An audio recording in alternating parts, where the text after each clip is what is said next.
Genesis chapter 11. Now the whole earth had one language and the same words. And as people migrated from the east, they found a plain in the land of Shinar and settled there. And they said to one another, Come, let us make bricks, and burn them thoroughly. And they had brick for stone, and bitumen for mortar.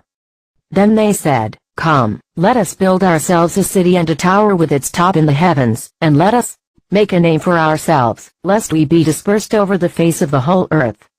And the Lord came down, to see the city and the tower, which the children of man had built. And the Lord said, Behold, they are one people, and they have all one language, and this is only the beginning of what they will do. And nothing that they propose to do, will now be impossible for them. Come, let us go down, and there confuse their language, so that they may not understand one another's speech. So the Lord dispersed them from there over the face of all the earth, and they left off building the city. Therefore its name was called Babel, because there the Lord confused the language of all the earth. And from there the Lord dispersed them over the face of all the earth. These are the generations of Shem. When Shem was 100 years old, he fathered Arpachshad 2 years after the flood. And Shem lived, after he fathered Arpachshad 500 years, and had other sons and daughters. When Arpachshad had lived 35 years, he fathered Shelah. And Arpachshad lived, after he fathered Shelah 403 years, and had other sons and daughters. When Shelah had lived 30 years, he fathered Eber. And Shelah lived, after he fathered Eber 403 years, and had other sons and daughters.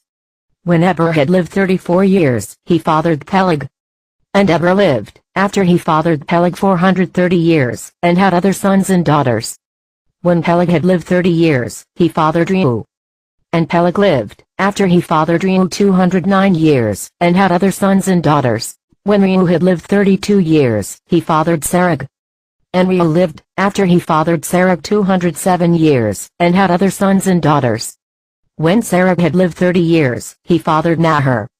And Serug lived, after he fathered Nahor 200 years, and had other sons and daughters. When Nahor had lived 29 years, he fathered Terah. And Nahor lived, after he fathered Terah 119 years, and had other sons and daughters. When Terah had lived 70 years, he fathered Abram, Nahor, and Haran.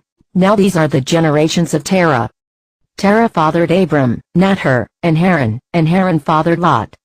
Haran died in the presence of his father Terah in the land of his kindred, in Ur of the Chaldeans. And Abram and Nahor took wives. The name of Abram's wife was Sarai, and the name of Nahor's wife, Milcah, the daughter of Haran the father of Milcah and Iscah.